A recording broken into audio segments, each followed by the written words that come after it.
बिस्मिल्लाहिर्रहमानिर्रहीम अस्सलाम वालेकुम। बेटा जी आज हम स्टार्ट करेंगे चैप्टर नंबर 4 क्लास 8 मैथमेटिक्स। इसका चैप्टर का नेम है फाइनेंशियल अरिथमेटिक, यानी जो मालियाती हिसाब है उस बारे में ये चैप्टर है।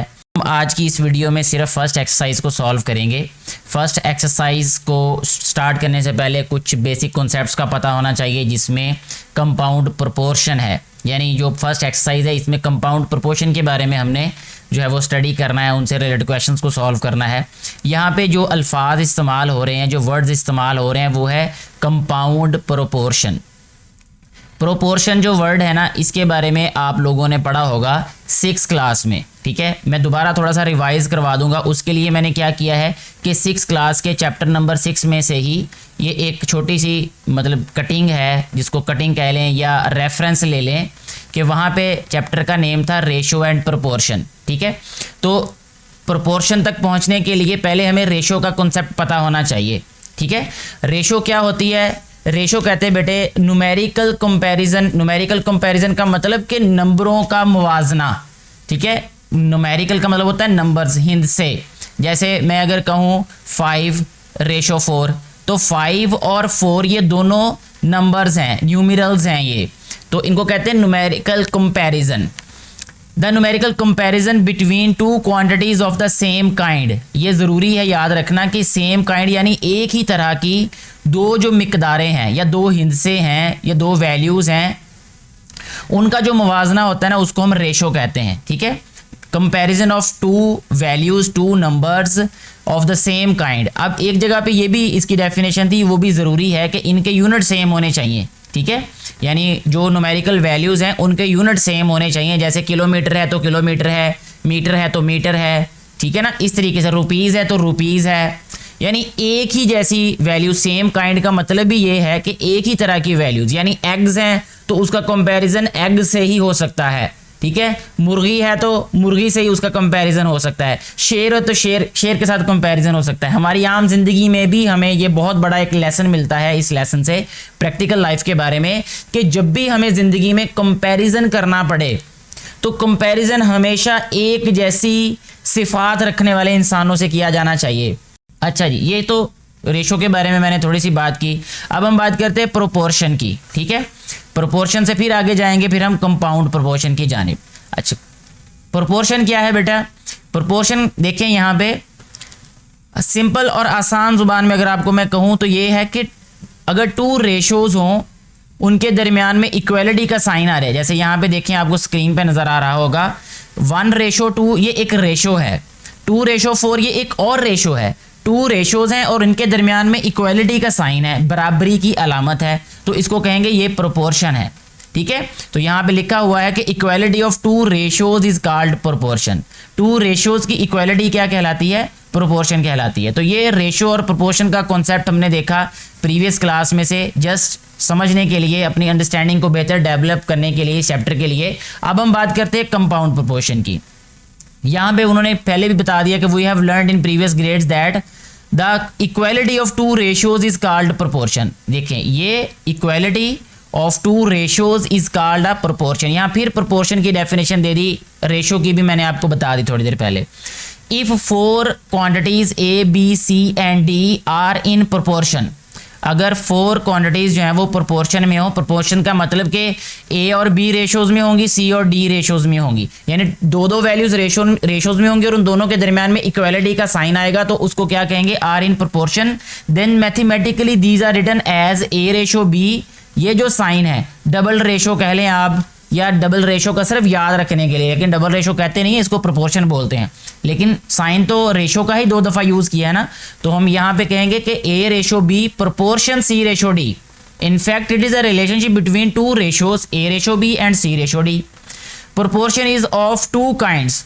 प्रोपोर्शन जो है वो बेटे 2 तरह की होती हैं, एक होता है डायरेक्ट प्रोपोर्शन और दूसरी होती है इनवर्स प्रोपोर्शन। इसी से रिलेटेड पूरी एक्सरसाइज है, डायरेक्ट प्रोपोर्शन और इनवर्स प्रोपोर्शन से रिलेटेड ही। अब डायरेक्ट प्रोपोर्शन क्या होता है, इसकी डेफिनेशन भी आपने याद रखनी है कि the relationship between two ratios in which, two ratios के दरमियान में ऐसा रिलेशन जिसमें इंक्रीज और डिक्रीज इन वन क्वांटिटी, के एक क्वांटिटी के इंक्रीज होने से या डिक्रीज होने से काजीज अ प्रोपोर्शनल इंक्रीज और decrease in the second quantity, यानी वो प्रोपोर्शनली दूसरी क्वांटिटी को क्या करेगा, इंक्रीज करेगा या डिक्रीज करेगा। सिंपल और आसान लफ्ज़ों में आप ये समझें कि अगर एक वैल्यू बढ़े दूसरी भी बढ़े, एक कम हो तो दूसरी भी कम हो, इसको कहते हैं डायरेक्ट प्रोपोर्शन, इसका वाला डायरेक्ट प्रोपोर्शन। तो ये इसकी डेफिनेशन आप लोगों ने याद कर लेनी है। ये इसका एक एग्जांपल दी हुई है, इसको मैं यहाँ पे सॉल्व नहीं करूँगा, हम एक्सरसाइज पे जस्ट जाएंगे जब हम ये डेफिनेशंस को देख लेंगे। इसके बाद है इन्वर्स प्रोपोर्शन।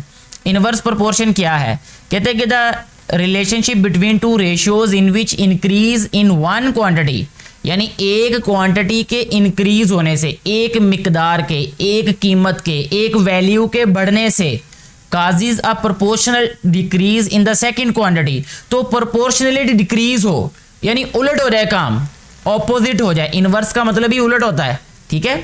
तो एक वैल्यू बढ़ रही हो तो दूसरी कम हो जाएगी, एक कम होगी तो दूसरी बढ़ जाएगी इन the second quantity. And vice versa का मतलब होता है कि जैसे पहले बात उन्होंने कही कि एक के बढ़ने से दूसरी कम होगी, तो वाइस वर्सा का मतलब एक के बढ़ने से दूसरी कम तो दूसरी के कम होने से पहली बढ़ जाएगी, इस तरीके से भी होगा, या पहली के बढ़ने से दूसरी कम हो जाएगी। Is called and inverse proportion, उसको हम इनवर्स प्रोपोर्शन कहते हैं। मैं दोबारा इसको थोड़ा सा समराइज कर देता हूँ, दोबारा रिवाइज कर देता हूँ डायरेक्ट प्रोपोर्शन और इनवर्स प्रोपोर्शन को, ताकि जब हम क्वेश्चंस को सॉल्व करें तो आपके लिए आसान हो जाए इसको समझना मजीद। देखिए बेटे, एक वैल्यू बढ़े दूसरी वैल्यू भी बढ़ जाए, एक वैल्यू कम हो दूसरी वैल्यू भी कम हो जाए, इसको कहते हैं डायरेक्ट प्रोपोर्शन। इनवर्स प्रोपोर्शन की बात करें, एक वैल्यू एक क्वांटिटी बढ़ रही हो और दूसरी कम हो रही हो, इसको कहते हैं इनवर्स प्रोपोर्शन।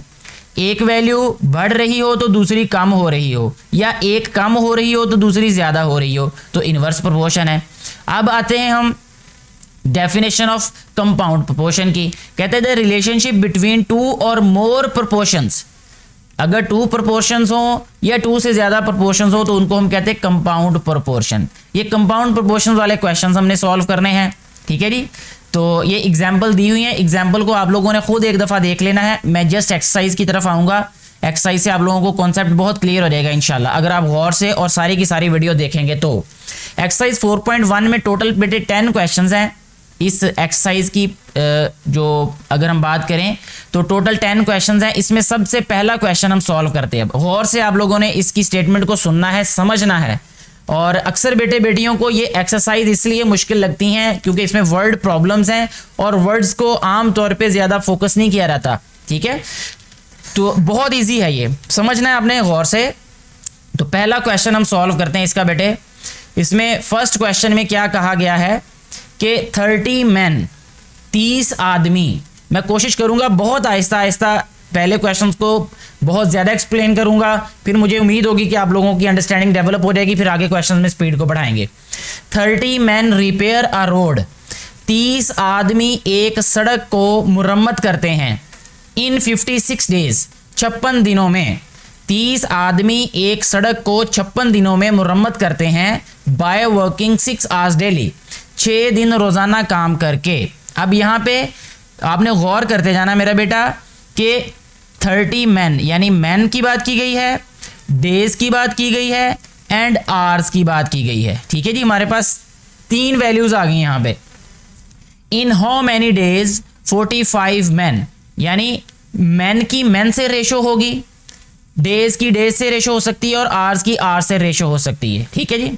क्योंकि हमें पढ़ा है हमने कि कंपैरिजन होता है सेम वैल्यूज़ का, सेम क्वांटिटीज़ का, तभी वो रेशो कहलाती हैं। और रेशोज़ एक से ज़्यादा हों तो उनको प्रोपोर्शन कह देते हैं, ठीक है। 2 से ज़्यादा रेशोज़ हों तो उनको हम कंपाउंड प्रोपोर्शन, या 2 या 2 से ज़्यादा रेशो दो तो उनको कंपाउंड प्रोपोर्शन कहते हैं। फिर इन how many days, in how many days क्या पूछा गया है, कितने दिनों में, यानी हमारे पास क्वेश्चन क्या है कि हमने डेज फाइंड करने हैं। ये ज़रूरी बातें हैं ये वाली जो मैं आपको बता रहा हूँ अभी, कि इन हाउ मैनी डेज कितने दिनों में हमने फाइंड क्या करना है, दिन।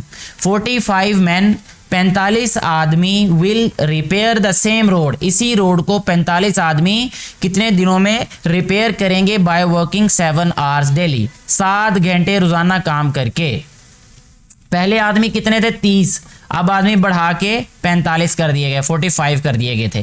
पहले जो लोग थे 30 आदमी वो 6 घंटे काम करते थे, अब जो 45 आदमी हैं वो 7 घंटे काम कर रहे हैं। हमने बताना है कि कितने दिनों में ये काम मुकम्मल हो जाएगा। तो हमने क्योंकि डेज फाइंड करने हैं तो सबसे पहला काम हम ये करेंगे, हमें पता ही नहीं डेज कितने हैं, तो सबसे पहले हम लिखेंगे लेट द डेज, यानी डेज को हम सपोज कर लेंगे, let the days is equal to x. ठीक है बेटा, डेज को हमने सपोज कर लिया कि ये एक्स डेज हैं जिसमें वो काम करेंगे। इसके बाद नेक्स्ट आपने करना है ये कि ये जो वैल्यूज हैं मैन, डेज एंड आवर्स, इनको रेशोज में लिखना है हमने। ठीक है, कैसे लिखना है उसके लिखने के लिए सबसे ज़रूरी बात आपने ये ध्यान में रखनी है कि जो अननोन क्वांटिटी होगी, जैसा अननोन क्वांटिटी कौन सी है, डेज है, यानी डेज हमने फाइंड करने हैं, उसको हमने लिखना है एक्सट्रीम लेफ्ट पे या एक्सट्रीम राइट पे। ठीक है, तो मैं इसको लिखूंगा एक्सट्रीम लेफ्ट पे, यहां लिख दिया हमने डेज। ठीक है जी, उसके बाद अब बाकी जो दो वैल्यूज बच गई हैं इसमें किसी को भी कहीं पे भी लिखते हैं, कोई फर्क नहीं पड़ेगा। डेज वाला लिख दिया, अब आवर्स बचे और मैन बचे। ठीक है, तो यहां पे हम लिख लेते हैं आवर्स, और थर्ड नंबर पे आ जाएगा मैन। आप देखें, अब वैल्यूज को पुट करना शुरू करते हैं हम। 30 मैन, तो ये मैन वाले कॉलम में आ जाएगा, इसको यहां लिख देते हैं हम, ये वाला।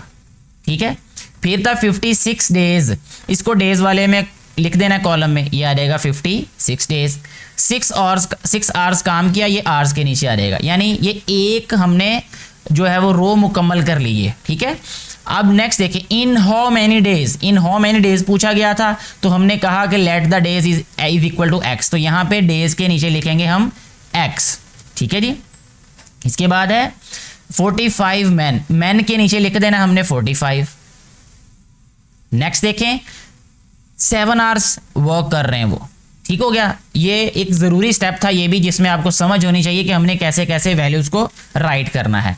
इसके बाद वाला स्टेप इससे भी इंपॉर्टेंट है, जिसमें आपको ये पता होना चाहिए कि जो अननोन क्वांटिटी हमारे पास, जिसमें जैसे डे है, तो ये हमेशा इसका एरो ऊपर को लिखना है। जो एरो ऊपर को लिखा जाएगा उसको हम कहेंगे कि ये डायरेक्ट प्रोपोर्शन है। अगर इन्वर्स प्रोपोर्शन होगा तो एरो हम नीचे को लगाएंगे। जैसे अभी देखें कि गौर कीजिएगा, अब ये वाली जो बातें हैं ना, ये आपने और ज़्यादा गौर से सुननी है। अगर 6 घंटे काम करता है कोई भी, तो 56 दिनों में काम ख़त्म हो जाता है।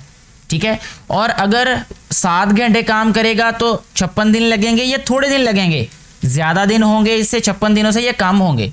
अब बहुत सिंपल सी बात है, छोटे बच्चे को भी किसी को पता होगा कि अगर 6 घंटे काम करेंगे तो 56 दिन में काम हुआ, तो अगर हम ज़्यादा घंटे काम करेंगे तो जल्दी काम ख़त्म हो जाएगा, यानी हमारे पास पहले टाइम थोड़ा था तो दिन ज़्यादा लगेंगे। ठीक है, अब जब हमारे पास आवर्स ज़्यादा हो गए तो डेज हमारे पास थोड़े होंगे, यानी डेज थोड़े दिनों में वो काम मुकम्मल हो जाएगा। इसको कहते हैं इन्वर्स प्रोपोर्शन। मैं फिर इसको एक दफ़ा क्लियर करता हूँ, कैसे कि ये 6 घंटे काम करने से 56 दिनों में ख़त्म हुआ, 7 घंटे वही काम करेंगे ना अगर रोज़ाना, तो 56 दिनों से थोड़े दिन लगेंगे। आवर्स थोड़े थे, दिन ज़्यादा। ठीक है, और आर ज़्यादा तो दिन क्या हो जाएंगे, कम हो जाएंगे, इसलिए इसको कहते हैं हम इन्वर्स प्रोपोर्शन। एरो मैंने नीचे को लगा दिया। अब देखें, 30 आदमी काम करते हैं तो 56 दिनों में काम ख़त्म हुआ। आदमी बढ़ा दिए तो दिन थोड़े लगेंगे। जैसे आप आम जिंदगी की मिसाल देख लें बेटे, कि एक रूम है जिसमें अभी हम इस वक्त बैठे हुए हैं, इसमें अगर इस रूम को 30 आदमी बनाते हैं, फ़र्ज़ करें कि उन्होंने 56 दिनों में बनाया, या एक पूरे स्कूल की बात कर लेते हैं जी, ये स्कूल है, 30 आदमियों ने काम किया तो 56 दिनों में उन्होंने स्कूल बना लिया ये। और अगर उनको कहिए आपने 45 आदमी काम पे लगाने हैं, तो डेफिनेटली यकीनन 56 दिनों से थोड़े दिनों में वो मुकम्मल कर लेंगे, क्योंकि आदमी ज़्यादा हो जाते हैं जब, तो थोड़े दिनों में काम मुकम्मल हो जाता है। तो हम यहाँ पे ये भी कह सकते हैं कि इनमें इन्वर्स प्रोपोर्शन है, तो ये भी एरो किधर को आएगा, नीचे को आएगा। ठीक है जी, हम ये यहाँ तक अगर आप लोगों ने क्वेश्चन कर लिया तो समझ लें आपका क्वेश्चन 90% सॉल्व हो चुका है। इसके बाद जस्ट कैलकुलेशंस हैं, कैसे करनी है वो देखें। ये इसको कहते हैं टेल, इसको कहते हैं हेड। एरो जो है ये दुम होती है इसकी, और ये होता है इसका सर होता है ये। ठीक है, यहाँ पे मैं लिख देता हूँ कि ये टेल है और ये इसका हेड है।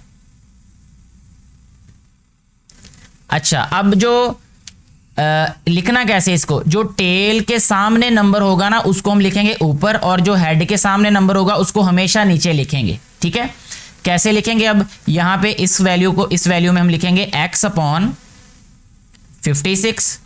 ठीक है, जो अननोन वैल्यू है उसके बाद हमने इक्वलिटी का साइन लिख लेना ये। ठीक है, इक्वल इज इक्वल टू, अब ये देखें ये टेल के सामने 6 है तो इसको हम लिखेंगे 6 अपॉन 7, और ये आ जाएगा इनमें मल्टीप्लाई, ये आ जाएगा 30 अपॉन 45, 30 अपॉन 45। ठीक है, वैल्यू हमें किसकी चाहिए, हमें चाहिए x की वैल्यू, तो 56 डिवाइड हो रहा है, इसको हम राइट साइड पे जब लेके आएंगे तो ये मल्टीप्लाई हो जाएगा, इसको लिखेंगे x इज इक्वल टू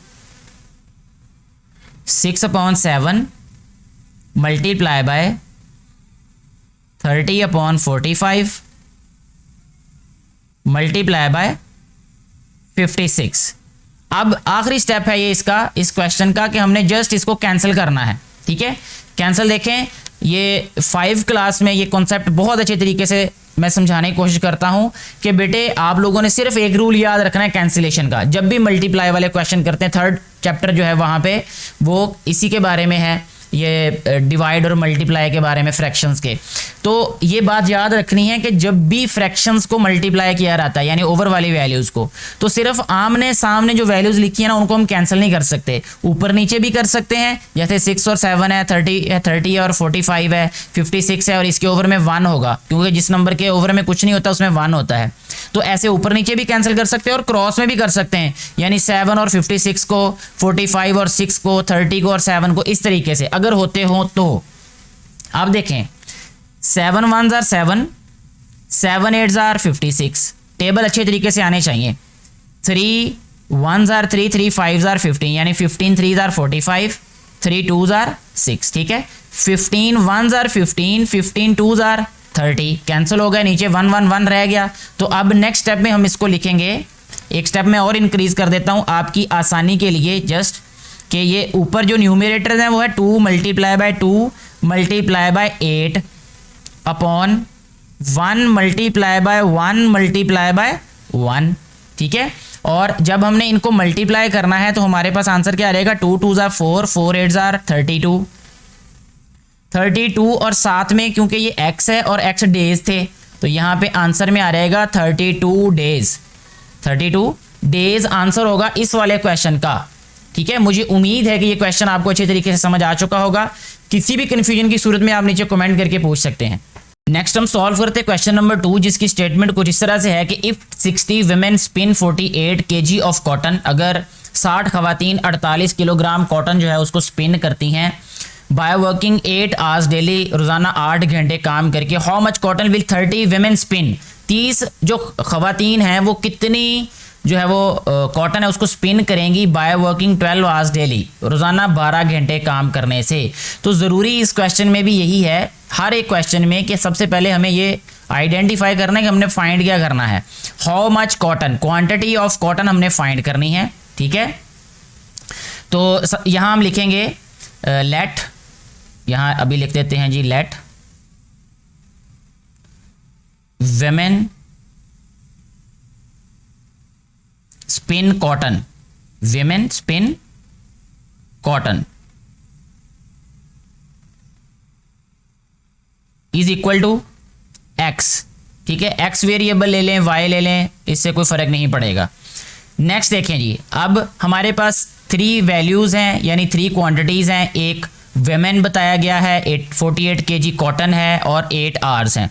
तो फाइंड हमने क्योंकि कॉटन की क्वांटिटी करनी है तो यहाँ पे हम लिख लेते हैं लेफ्ट साइड पे कॉटन। ठीक है,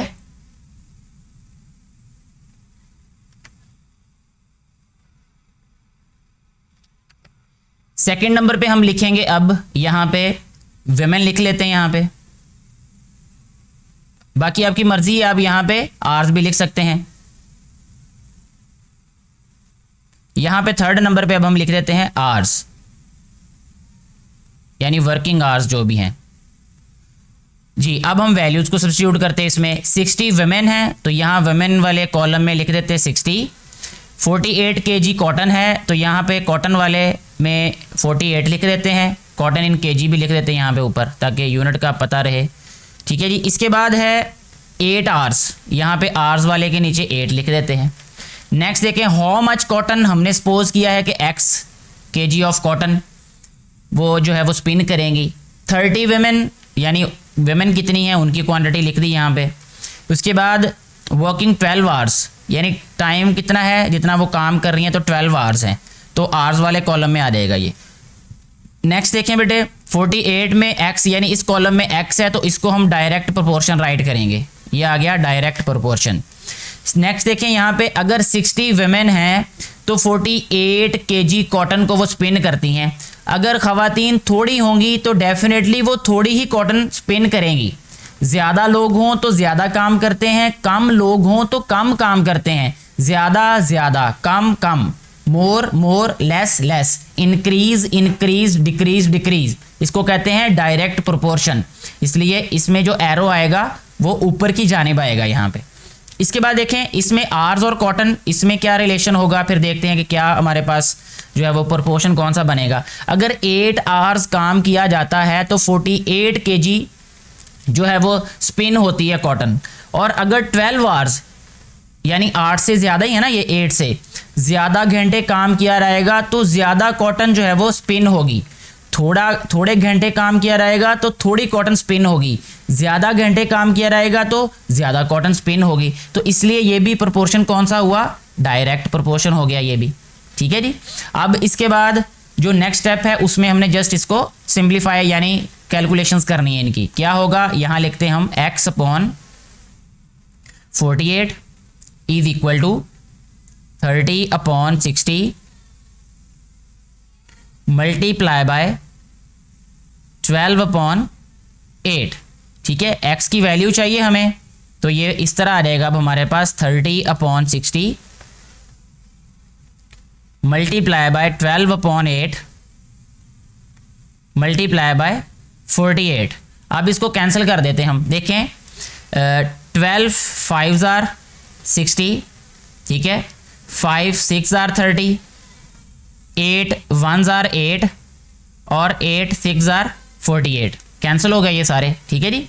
अब जो बाकी बचे हमारे पास वो क्या है, न्यूमिनेटर्स और डिनोमिनेटर्स, उनको हम लिखेंगे इस तरीके से 6 multiply by 1 multiply by 6 upon 1 multiply by 1। ठीक है, इसको बाज़ दफ़ा लिखा भी नहीं जाता, डायरेक्टली मल्टीप्लाई करके, यानी न्यूमिनेटर्स को मल्टीप्लाई करके और डिनोमिनेटर्स को मल्टीप्लाई करके आंसर लिख दिया जाता है। मैं सिर्फ आपकी आसानी के लिए लिख रहा हूँ। ये 6 6 आर 36 हो जाएगा। ओवर में 1 है तो 1 लिखने की ज़रूरत नहीं है। तो 36 किलोग्राम कॉटन जो है वो स्पिन करेंगी कितनी ख़वातीन, 30, यानी 30 ख़वातीन जो है वो 36 किलोग्राम कॉटन जो है वो स्पिन करेंगी। ऐसे हमारा क्वेश्चन नंबर 2 भी सॉल्व हो जाता है। नेक्स्ट हम सॉल्व करेंगे अभी क्वेश्चन नंबर 3, जिसकी स्टेटमेंट है कि if the price of a carpet 8 metre long and 3 metre wide, एक कारपेट है उसकी लंबाई चौड़ाई हमें बताई है और उसके पैसे भी बताए हुए हमें। What will be the price, अब हमने क्या फाइंड करना है, प्राइस फाइंड करनी है। तो सबसे पहला काम हम ये करेंगे, यहाँ लिखेंगे let the price, let the price is equal to x। ठीक है जी। उसके बाद सेकंड नंबर पे हमने यहाँ पे लिखना है, सबसे लेफ्ट पे आ जाएगा प्राइस, जो कि हमने फाइंड करना है। उसके बाद लेंथ, यहाँ लिख देंगे लेंथ। इसके बाद विड्थ, लेंथ और विड्थ दी हुई है ना उसकी। प्राइस में सबसे पहले देखें, if the price of 8 metre long, 8 metre long यानी लेंथ दी हुई है 8 आ जाएगा। 3 मीटर वाइड है तो यहाँ 3 आ जाएगा। 6288, 6288 ये आ गया उसकी price. What will be the price, x आ जाएगा इसके नीचे। 12 मीटर लॉन्ग, यहाँ पे 12 मीटर आ जाएगा। 6 मीटर वाइड, वाइड वाले कॉलम में 6 आ जाएगा। सबसे पहला यहाँ पे हमने डायरेक्ट प्रोपोर्शन यहाँ पे राइट करना है। ठीक है जी। लेंथ है 8 मीटर तो इतनी उसकी प्राइस है। लेंथ बढ़ जाएगी तो प्राइस भी बढ़ जाएगी, यानी चीज़ अगर हमारे पास वैल्यू कम है तो उसकी प्राइस कम होगी, अगर चीज़ ज़्यादा है तो उसकी प्राइस भी ज़्यादा होगी। इसको कहेंगे हम डायरेक्ट प्रोपोर्शन। इसी तरह अगर विड्थ जो है वो 3 है तो प्राइस उसकी इतनी है 6288, विड्थ बढ़ जाएगी तो प्राइस भी बढ़ जाएगी, इसको कहेंगे हम डायरेक्ट प्रोपोर्शन। ठीक है जी। नेक्स्ट स्टेप में हमने इसको सॉल्व कर देना है, यानी जस्ट सिंप्लीफाई करेंगे x अपॉन 6288, ये इक्वल आ जाएगा 12/8 मल्टीप्लाई बाय 6/3। तो नेक्स्ट स्टेप में इसको लिखेंगे x is equal to 12/8 multiply by 6/3 multiply by 6288। ठीक है जी। इसको अब क्या करना है, कैंसिल करना है। कैंसिल करेंगे तो हमारे पास इसका आंसर आ जाएगा। ये देखें कैंसिल इस तरीके से कर लेते हैं कि 3 2s are 6, 2 4s are 8 और 4 3s are 12। 6288 को 3 से मल्टीप्लाई करेंगे, ये इधर ही कर देते हैं इसको, 88 multiply by 3, 8 3s are 24, 2 carry, 8 3s are 24, 2 26, 2 carry, 3 2s are 6 2 8, 6 3s are 18, 18,864 rupees इसका आंसर आ जाएगा। तो यहाँ पे अब हमने लास्ट में इसका आंसर राइट कर देना है। x इक्वल आ जाएगा 18,864 रुपीज़। ठीक है जी, ये इस क्वेश्चन का आंसर आ जाएगा। ऐसे हमारा क्वेश्चन नंबर 3 भी सॉल्व हो गया। नेक्स्ट हम सॉल्व करेंगे अभी क्वेश्चन नंबर 4, जिसकी स्टेटमेंट कुछ इस तरह से है कि if 15 labours earn ₹67,500 in 9 days, how much money हमने पैसे फाइंड करने हैं। ठीक है। Will 10 labours earn in 12 days, 10 मजदूर जो हैं वो 12 दिनों में कितने पैसे कमाएंगे। तो सबसे पहले यहाँ पे हम राइट करेंगे कि let they earn money, let earned money लिख लेते चलें, earned money is equal to x. ठीक है जी। तो एक्स हो गई कि जो पैसे उन्होंने कमाए हैं या कमाएंगे। इसके बाद अब हमने लिखना है यहाँ पे सबसे पहले नंबर पे मनी लिख देते हैं यहाँ पे, फिर उसके बाद लेबर्स आ जाएगा यहाँ पे, उसके बाद आ जाएगा हमारे पास थर्ड नंबर पे डेज, यहाँ पे लिखेंगे डेज जी। 15 लेबर्स हैं, यहाँ पे लेबर्स लिखेंगे 15 आ जाएगा बेटा। उसके बाद 67,500 is the amount of money. ठीक है। 9 डेज हैं तो डेज में लिख देंगे इसको, डेज वाले कॉलम में। हाउ मच मनी, तो ये एक्स आ जाएगा यहाँ पे क्योंकि हमने एक्सपोज किया हुआ पहले ही। 10 लेबर्स, यहाँ 10 आ जाएगा। उसके बाद 12 डेज। ठीक है जी। अब सबसे पहला काम इसमें यही करेंगे कि ये डायरेक्ट प्रोपोर्शन आ जाएगा हमारे पास। नेक्स्ट देखिए यहाँ पे 15 लेबर्स अगर काम करते हैं तो वो इतने पैसे कमाते हैं। अगर 10 लेबर्स हैं तो वो पैसे भी क्या करेंगे, कम कमाएंगे। ज़्यादा लोग हैं तो ज़्यादा पैसे कमाएंगे, थोड़े लोग हैं तो थोड़े पैसे कमाएंगे, इसलिए ये हो जाएगा डायरेक्ट प्रोपोर्शन। ठीक है जी। नेक्स्ट देखें 9 डेज हैं, 9 दिनों में इतने पैसे कमा रहे हैं। अगर 12 दिन होंगे तो पैसे ज़्यादा कमाएंगे, थोड़े दिन में थोड़े पैसे कमाए जाते हैं, ज़्यादा दिन में ज़्यादा पैसे कमाएंगे। ठीक है। तो इसलिए इसको भी क्या कहेंगे, ये डायरेक्ट प्रोपोर्शन है। अब देखें नेक्स्ट स्टेप में हम इसको क्या करेंगे, ये हो जाएगा हमारे पास x upon 67,500 is equal to 10/15 multiply by 12/9। फिर आ जाएगा ये x is equal to 10/15 multiply by 12/9 multiply by 67,500। अच्छा जी। अब इनको कैंसिल कर देते हैं तो हमारा ये जो क्वेश्चन है ये सॉल्व हो जाएगा। जैसे देखें ये इसको करते हैं 3 पे, 3 5s are 15, 3 4s are 12, 5 2s are 10 हो जाएगा ये। ठीक है। और ये 3 पे कैंसिल हो जाता है, ये वाला भी 3 पे कैंसिल इस तरह होता है कि ये रूल्स आप लोगों ने 6th क्लास में पढ़े होंगे कि अगर हम इनको ऐड करें 7 5 12 12 प्लस 6 18, इनका सम 18 है और जो सम है वो 3 पे डिवाइड होता है, इसलिए ये 3 पे कैंसिल हो जाएगा। ठीक है, 3 2 जार 6, 3 2 जार 6 और 3 5 जार 15, ये 2 ज़ीरोज़ वैसे ही आ जाएंगे इसके साथ। ठीक हो गया जी, 3 3 जार 9 हो जाएगा, 5 2 7 और 2 9, फिर ये 9 हो गया, इसका मतलब 3 पे फिर डिवाइड हो जाएगा, 3 1 जार 3, 3 7 जार 21, 3 5 जार 15 और 2 ज़ीरोज़ ऐसे इसके साथ आ जाएंगे। ठीक है, 4 2 जार 8, 8 को मल्टीप्लाई करेंगे 7500 से, तो यहाँ पे लिखेंगे 7500, ये रफ पोर्शन है ये, और 8 से इसको मल्टीप्लाई कर देना है, यह आ जाएगा 0 0, 8 5 जार 40, 8 7 जार 56 और 4 60, 60,000 जो है वो हमारे पास आंसर आ जाएगा इस क्वेश्चन का। तो यहाँ हम लिख देंगे x इज इक्वल टू 60,000। ठीक है जी, यहाँ रुपीज़ लिख देते हैं। इस तरीके से हमारा ये वाला क्वेश्चन भी सॉल्व हो जाता है। नेक्स्ट हम सॉल्व करते हैं अभी क्वेश्चन नंबर 5, जिसकी स्टेटमेंट है कि 70 men can complete wall of 150 metre length in 12 days. 70 आदमी जो है वो एक दीवार को मुकम्मल करते हैं, इसकी लंबाई 150 मीटर है 12 दिनों में। हाउ मैनी मैन, हमने फाइंड करने हैं हाउ मैनी मैन। तो यहाँ सबसे पहला काम हम यही करते हैं, लिखते हैं कि लेट द मैन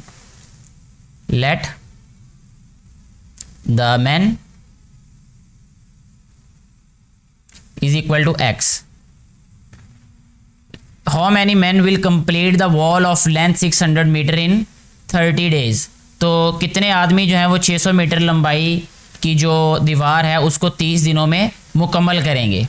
तो इसके लिए सबसे पहला काम हम ये करेंगे कि यहाँ लिखेंगे लेफ़्ट साइड पे मैन, तो ये आ गया जी हमारे पास मैन।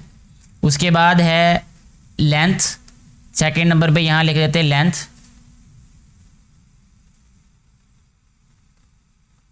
लेंथ, और उसके बाद आ रहेगा डेज, यहाँ पे हम लिखेंगे डेज। अब देखें यहाँ पे लिखते हैं मैन के नीचे 70 मैन, लेंथ में आ रहेगा हमारे पास 150 मीटर्स, और उसके बाद 12 डेज आ रहेगा हमारे पास। हाउ मैनी मैन एक्स आ रहेगा यहाँ पे, लेंथ आ रहेगी हमारे पास 600 और डेज आ जाएंगे हमारे पास 30। यहाँ पे हमने ये करना है कि डायरेक्ट प्रोपोर्शन का साइन राइट कर देना है। इसके बाद देखिए अगर 150 मीटर लेंथ है वॉल की तो 70 आदमी बना रहे हैं, वॉल की लंबाई ज़्यादा हो जाएगी तो ज़्यादा आदमी चाहिए होंगे। थोड़ी लंबाई थोड़े आदमी, ज़्यादा लंबाई तो ज़्यादा आदमी होंगे, इसलिए ये प्रोपोर्शन हो जाएगा डायरेक्ट। इसी तरह 12 डेज़ हैं तो 70 आदमी जो है वो काम करने के लिए हमें चाहिए होंगे। अगर दिन हमें 30 दे दिए जाएँ हमें, तो हम थोड़े आदमियों से भी वो काम करेंगे तो 30 दिनों में मुकम्मल हो जाएगा। यानी अगर दिन हमारे पास थोड़े हैं तो ज़्यादा आदमी चाहिए होते हैं काम ख़त्म करने के लिए, ठीक है। और अगर दिन ज़्यादा हो तो थोड़े आदमी भी उसी काम को कर लेंगे, तो इसलिए ये हो जाएगा इन्वर्स प्रोपोर्शन, ठीक है, क्योंकि ये ऑपोजिट हो रहा है ये। अब देखें यहाँ लिखेंगे हम x/70 इज इक्वल टू, ये आ जाएगा 600 over 150 multiply by 12/30। Next step में हम इसको लिखेंगे x is equal to 600/150 multiply by 12/30 multiply by 70। अब जस्ट इसको कैंसिल कर देते हैं हम। ये ज़ीरो जो है वो इस ज़ीरो से कैंसिल कर दिया हमने, ये ज़ीरो इस ज़ीरो से कैंसिल कर दिया, 3 4 12 कर दिया इसको, ठीक है। 15 4 60 कर दिया, ठीक है। और आ जाएगा फिर लास्ट में हमारे पास इसका आंसर जो कि होगा 4 4 16, 16 7 112। टेबल आने चाहिए अच्छे तरीके से। किसी भी क्लास में आपको जल्दी से सॉल्व करने के लिए क्या चाहिए, टेबल अच्छे तरीके से आना चाहिए आप लोगों को। तो 112 क्या आएगा, मैन, ठीक है। यहाँ पे इस क्वेश्चन का आंसर है 112। तो ऐसे हमारा क्वेश्चन जो है वो सॉल्व हो जाता है। नेक्स्ट जो है वो क्वेश्चन नंबर 6 को अभी हम सॉल्व करेंगे। क्वेश्चन नंबर 6 में हमें कहा यह जा रहा है कि if the fair of 12 quintal luggage for a distance of 18 kilometre.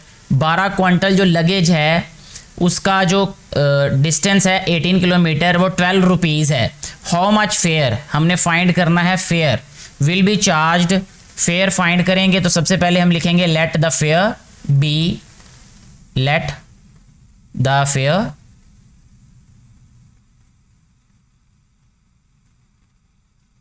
Fair is equal to x आ जाएगा ये, ठीक है जी। अब नेक्स्ट स्टेप में हम लिखेंगे यहां पे फेयर, उसके बाद आ रहेगा क्विंटल,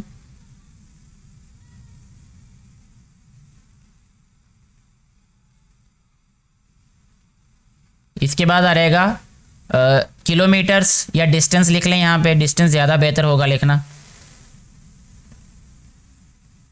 डिस्टेंस इन किलोमीटर्स जी। अब देखें सबसे पहले हम लिखेंगे फेयर ऑफ 12 क्विंटल, यहाँ 12 इसके नीचे आ रहेगा, 18 किलोमीटर है तो वो डिस्टेंस के नीचे आ रहेगा, 12 रुपीज़ फेयर है तो फिर वो 12 के फेयर के नीचे आ रहेगा। हाउ मच फेयर, यहाँ एक्स आ रहेगा, 9 क्विंटल है तो ये क्विंटल वाले कॉलम में आ जाएगा, फिर आ जाएगा 20 किलोमीटर्स ये डिस्टेंस है। ये हमारे पास डायरेक्ट प्रोपोर्शन हो जाएगा, ठीक है। 12 क्विंटल है तो 12 रुपीज़ फेयर है, 9 क्विंटल है तो फेयर कम हो जाएगा। अगर क्वांटिटी ज़्यादा हो तो ज़्यादा किराया होता है। जैसे हम अगर आम ज़ुबान में अगर आपको कहूँ कि अगर 12 बोरियां अगर किसी चीज़ की हैं तो उसका 12 रुपये किराया है, वही 9 बोरियां कर दी जाएं तो किराया कम हो जाएगा, ठीक है। तो इसको कहेंगे हम डायरेक्ट प्रोपोर्शन, क्योंकि ज़्यादा चीज़ थी तो ज़्यादा किराया, थोड़ी चीज़ होगी तो उसका किराया भी थोड़ा ही होगा। अब है 18 किलोमीटर डिस्टेंस का 12 रुपये किराया, 20 किलोमीटर का ज़्यादा ही होगा। वैसे भी आप देख लें कि आप अपने करीबी किसी शहर जाएं तो किराया थोड़ा होता है, दूर वाले शहर जाएं तो ज़्यादा किराया होता है। तो ये भी क्या हो जाएगा, फिर डायरेक्ट प्रोपोर्शन हो जाएगा, ठीक है जी। अच्छा जी, नेक्स्ट आ जाएगा हमारे पास ये x/12 is equal to 9/12 multiply by 20/18, फिर आ जाएगा ये x is equal to 9/12 multiply by 20/18 and multiply by 12। Cancellation कर देते हैं अब इनकी हम, ये 12 जो है इस 12 से कैंसिल हो जाएगा, 3 3s are 9, 3 6 are 18 और sorry 3 2s are 6, 9 2s are 18 direct cut cancel हो रहा था। अच्छा जी, 9 2s are 18 और 2 10s are 20, तो x इक्वल आ जाएगा 10 के, ठीक है। तो 10 रुपीज़ जो है वो फेयर होगा उसका, 10 रुपीज़ में ही उसने फेयर पूछा है तो 10 रुपीज़ जो है वो इस क्वेश्चन का आंसर है। ऐसे हमारा जो क्वेश्चन नंबर 6 है ये भी सॉल्व हो जाता है। नेक्स्ट हम सॉल्व करते हैं अभी क्वेश्चन नंबर 7, जिसमें कहा यह गया है कि 14 masons can build a wall 12 metre high in 12 days.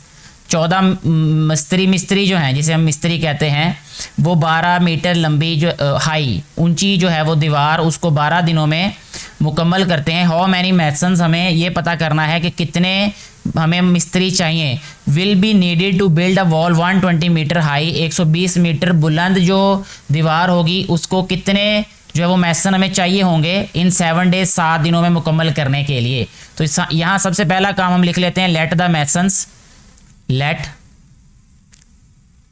The masons is equal to x आ जाएगा ये, ठीक है जी। और इसके बाद नेक्स्ट स्टेप में हमने लिखना है यहाँ पे, क्योंकि मैसन्स हमने फाइंड करने हैं, इसको एक्सट्रीम लेफ्ट पे लिखेंगे तो ये आ जाएगा मैसन्स।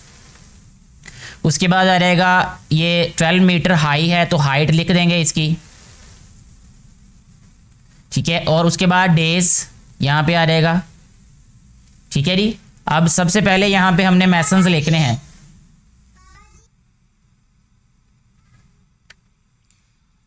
सबसे पहले हम यहाँ पे मैसन वाले कॉलम में लिखेंगे 14, तो ये आ जाएगा यहाँ पे 14 masons.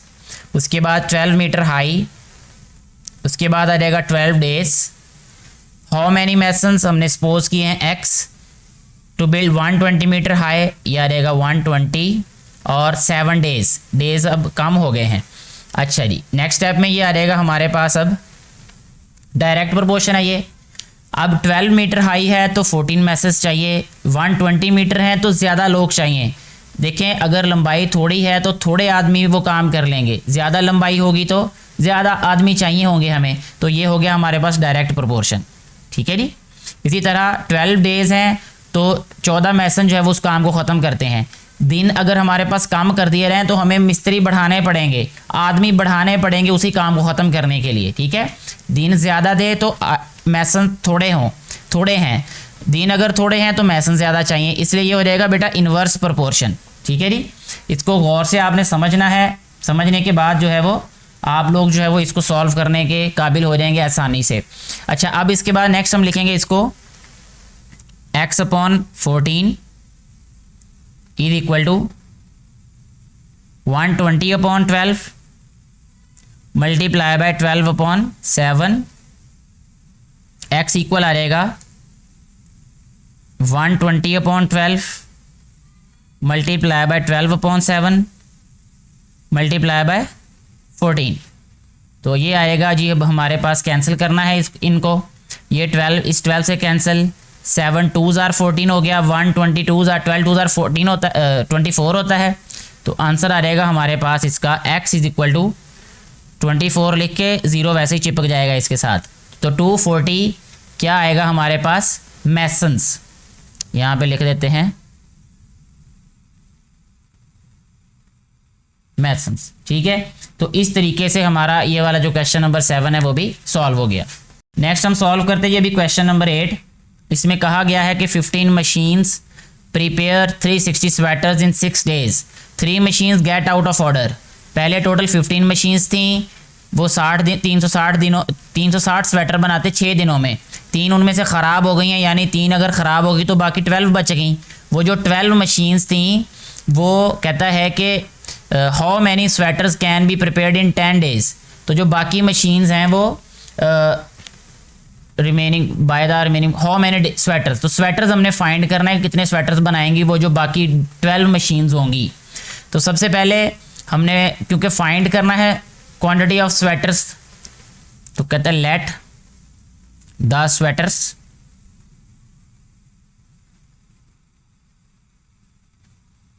Let the sweaters be is equal to x. Sweaters x हो गए। इसके बाद अब हम यहाँ पे लिख देते हैं स्वेटर्स यानी क्वांटिटी ऑफ स्वेटर्स, स्वेटर्स हो गया। उसके बाद मशीन्स यहाँ पे लिखेंगे,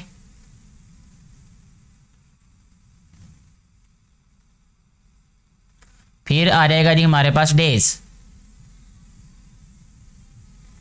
अब सबसे पहले हम लिखेंगे यहाँ पे कि 15 मशीन्स हैं और 360 स्वेटर्स हैं और 6 days. 3 machines get out of order, जब 3 machines get out of order का मतलब 3 ख़राब होगी, बाकी रहेगी हमारे पास 12। तो यहाँ पे लिखेंगे हम 12 मशीन्स अब, ठीक है। हाउ मैनी स्वेटर्स एक्सपोज किया था हमने 10 डेज, यहाँ पे लिख देंगे। तो ये हमारे पास क्वेश्चन बन गया, इनको भी हम सॉल्व कर देते हैं। ये डायरेक्ट प्रोपोर्शन हो जाएगा। ये 15 मशीन्स हैं तो 360 स्वेटर्स बनाती हैं, 12 मशीन्स हैं तो कम स्वेटर ही बनाएंगी, ज़्यादा मशीन ज़्यादा काम करेंगी, कम मशीन्स कम काम करेंगी, तो डायरेक्ट प्रोपोर्शन हो जाएगा ये। 6 डेज़ में 360 स्वेटर्स बनते हैं, 10 डेज़ में ज़्यादा बनेंगे, थोड़े दिनों में थोड़े स्वेटर बने, ज़्यादा दिनों में ज़्यादा स्वेटर्स बनेंगे। तो ये भी डायरेक्ट प्रोपोर्शन हो गया ये, ठीक है। बहुत इजी है ये क्वेश्चन को सॉल्व करना भी। ये आ जाएगा हमारे पास x/360 is equal to 12/15 multiply by 10/6। Next step में ये आ जाएगा x is equal to 12/15 multiply by 10/6 multiply by 360। इनको कैंसिल कर देते हैं। अब हम कैंसिल कैसे होंगे ये कि 6 6 are 36, तो ये आ जाएगा 60, 15 1s are 15, 4s are 60, ठीक है। तो इनको मल्टीप्लाई कर देते हैं। अब 12 10s are 120, 120 को 4 से मल्टीप्लाई करेंगे तो 480 आ जाएगा, ठीक है जी। तो यहाँ पे लिखेंगे अब हम x इज इक्वल टू 480 क्या है स्वेटर्स, 480 स्वेटर्स इस क्वेश्चन का आंसर है। नेक्स्ट हमारे पास जो क्वेश्चन है, क्वेश्चन नंबर 9, इसमें कहा यह जा रहा है कि 1440 man had sufficient food for 32 days. 1440 आदमियों के लिए जो खाना है वो 32 दिनों का है। In a camp how many man में लीव, कितने आदमी चले जाएं, हमने ये बताना है कितने आदमी चले जाएं। तो सबसे पहले हमने सपोज कर लेना है इसको कि लेट द मैन, या मैन में लीव, ठीक है। तो लिखेंगे हम लेट द मैन में लीव, यानी जितने आदमियों को जाना चाहिए इज इक्वल टू एक्स। ठीक हो गया जी।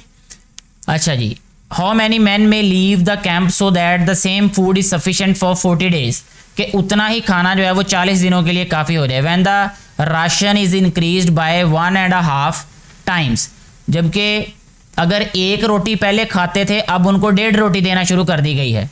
समझ आ रही बात की? 1.5 का मतलब कि पहले एक दी जा रही थी, अब 1.5। 1/2 जो होता है ना बेटे, ये वाला 1/2, इसका मतलब होता है आधा, हाफ होता है। ठीक है, तो इसको कहते हैं 1.5, इसको हाफ कहते हैं। अगर ये होल नंबर 1 आ जाए तो 1.5 आ जाता है इसका मतलब। ठीक है, अच्छा जी। अब सबसे पहले हम यहाँ पे इसमें लिखेंगे कि मैन,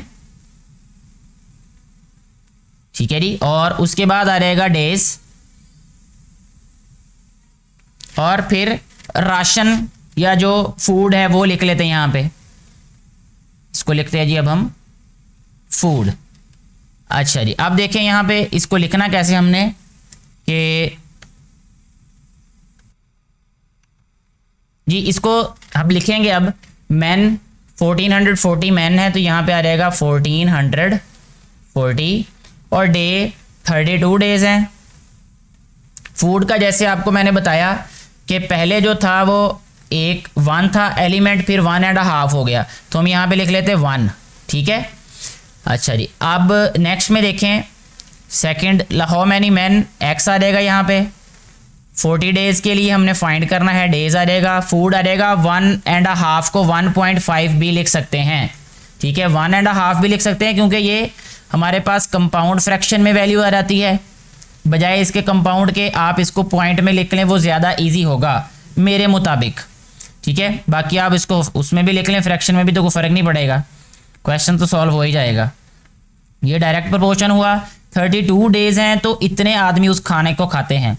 अगर दिन ज़्यादा हो जाएंगे तो यकीनन थोड़े आदमी उस खाने को खाएंगे।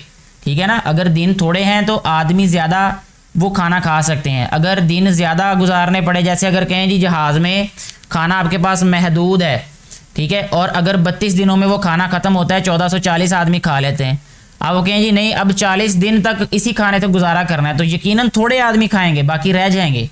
तो इसको कहते हैं इन्वर्स प्रोपोर्शन। ठीक है, ये हो जाएगा हमारे पास इन्वर्स प्रोपोर्शन। अगर एक रोटी, फूड को हम रोटी कह लेते हैं आम जुबान में समझने के लिए, एक रोटी खाएंगे तो 1440 आदमी खाते हैं। रोटी बढ़ा दी जाए, 1.5 रोटी खाना शुरू कर दे तो थोड़े आदमी खा सकेंगे। ठीक है, क्योंकि खाने की क्वांटिटी तो महदूद है, ठीक है ना, फिक्स है, तो इसलिए ये भी कौन सा प्रोपोर्शन होगा बेटे, इन्वर्स प्रोपोर्शन होगा। ठीक है, क्योंकि जब रोटी थोड़ी थी तो ज़्यादा आदमियों ने खा ली, रोटी अगर ज़्यादा कर दी तो थोड़े आदमी खाएंगे और कुछ भूखे भी रह जाएंगे बेचारे। ठीक हो गया, तो अब इसको हम क्या लिखेंगे नेक्स्ट स्टेप में, यह आ जाएगा x upon 1440 is equal to 32 upon 40 multiply by 1 upon 1.5। तो ये आ जाएगा नेक्स्ट स्टेप में x is equal to 32 upon 40 multiply 1 upon 1.5 multiply by 1440। अच्छा, अब देखें ये पॉइंट है यहाँ पे इस क्वेश्चन में ना, ये पॉइंट को ख़त्म करके ना ऊपर वाले को मैं 10 कर देता हूँ, क्योंकि पॉइंट को ख़त्म करके हम ऐसे ही करते हैं ना कि अगर हमारे पास 1.5 वैल्यू हो तो इसका ओवर ख़त्म करके, पॉइंट ख़त्म करके ओवर में 10 लिख देते हैं, यानी जितने ज़ीरो, जितने नंबर्स हों उतने ज़ीरो लिख देते हैं। तो अगर एक वैल्यू नीचे पॉइंट में हो तो ऊपर फिर इसी के साथ वही स्लोक करते हैं कि नीचे से पॉइंट खत्म किया, ऊपर 1 राइट किया, राइट साइड पे जितने नंबर उतने जीरो राइट कर दिए, तो ये 10 अपॉन 15 हो जाएगा। फिर अब इसको हमने कैंसिल कर देना, ये जीरो इस जीरो के साथ कैंसिल हो गया, 4 8 32 हो गया। ठीक है, अब ये जो है वो कैंसिल करते हैं इसको, 5 3s are 15, 5 2s are 10, 5 8s are 40 और 5 8s are 40। ठीक है, ये 3 पे cancel, 3 7s are 3 9s are 27, 3 6 are 18। ठीक है जी, अब इसको मल्टीप्लाई करते हैं 96 को 8 के साथ। 96 multiply by 8, 8 6 are 48, 9 8s are 72, 4 76, 768। अच्छा जी, अब यहाँ पे आ जाएगा जी x इज इक्वल टू 768। अच्छा, अब ये तो हमारे पास x आ जाएगा ना कि इतने आदमी जो हैं वो खाना खा सकेंगे अगर 1.5 रोटी जो हम खिलाना शुरू करें। लेकिन मैन में लीव नहीं इसका आंसर आया, क्योंकि 1440 टोटल मैन थे, तो उसको फाइंड करने के लिए हमें 1440 में से ये माइनस करना पड़ेगा। अब यहां हम लिखेंगे मैन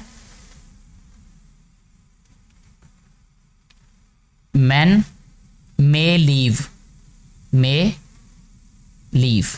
तो यहां पे ना करेक्शन कर देता हूं मैं थोड़ी सी, मुझे लग रहा है ये मेरे लिहाज से कि ये गलत होगा। इस तरह इसको लिखना, यहां लेट द मैन लिख दें बस, मैन में लीव नहीं आएगा फिर, क्योंकि मैन में लीव तो हमारी रिक्वायरमेंट है। Let the man is equal to x. अब इस मैन से वो समझेंगे कि भाई जिन्होंने खाना पूरा जिनको आएगा। मैन में लीव एंड पे हमने फिर इसको राइट कर देना है, क्योंकि मैन में लीव जब लिखेंगे तो हमें 1440 में से माइनस करने पड़ेंगे 768, क्योंकि इतने खाना खा सकते हैं 768 उस कंडीशन के मुताबिक। तो 1440 में से जब हम 768 माइनस करेंगे तो 672 रह जाएंगे, बाकी 672 मैन में लीव। इतने आदमियों को जाना चाहिए वरना बेचारे भूखे मरेंगे। ठीक है जी, इस तरीके से हमारा ये वाला क्वेश्चन भी सॉल्व हो जाता है। नेक्स्ट हमारे पास क्वेश्चन नंबर 10 है, जो कि लास्ट क्वेश्चन भी है इस एक्सरसाइज का। इसमें कहा गया है 10 men can assemble 400 cycle in 8 days। 10 आदमी जो हैं वो 400 साइकिलों को 8 दिनों में बनाते हैं। हाउ मैनी साइकिल्स हमने बताने कितने साइकिल बनाएंगे। 5 आदमी will assemble if the work for 16 days, अगर वो 16 दिन काम करते हैं। ठीक है जी, आदमी अब 5 है, तो हम सबसे पहले लिखेंगे number of cycles, let number of cycles is equal to x. फिर इसके बाद अब हम लिखेंगे साइकिल, और फिर क्या आ जाएगा मैन, फिर आ जाएगा हमारे पास डेज। जी, साइकिल्स में पहले लिखेंगे हम यहाँ पे 10 men हैं, 400 साइकिल्स हैं, फिर आ जाएगा 8 days। How many cycles x, 5 men in 16 days। इस तरीके से ये डिस्ट्रीब्यूशन हो जाएगी नंबर्स की, ये डायरेक्ट प्रोपोर्शन हो जाएगा हमारे पास। 10 men हैं तो 400 साइकिल्स बना रहे हैं, थोड़े आदमी होंगे तो थोड़े साइकिल बनेंगे, ज़्यादा आदमी ज़्यादा साइकिल, थोड़े आदमी थोड़े साइकिल, तो डायरेक्ट प्रोपोर्शन हो गया ये। अब 8 days हैं तो 400 साइकिल बनेंगे, 16 days हैं तो ज़्यादा साइकिल बनेंगे, ये भी डायरेक्ट प्रोपोर्शन हो जाएगा, क्योंकि थोड़े दिनों में थोड़ा काम, ज़्यादा दिनों में ज़्यादा काम हो जाएगा। ठीक हो गया जी। तो इसके बाद आ जाएगा नेक्स्ट स्टेप में ये x/400 is equal to 5/10 multiply by 16/8। तो नेक्स्ट आ जाएगा x is equal to 5/10 multiply by 16/8 multiply by 400। x आ जाएगा हमारे पास, सिंप्लीफाई करते हैं, अब इनको कैंसिल कर देते हैं। ये 0 जो है इस 0 से कैंसिल हो गया, 8 2s are 16 हो गया, 5 2s are 10, 10 40 400। तो 400 जो है वो इसका आंसर आएगा जी।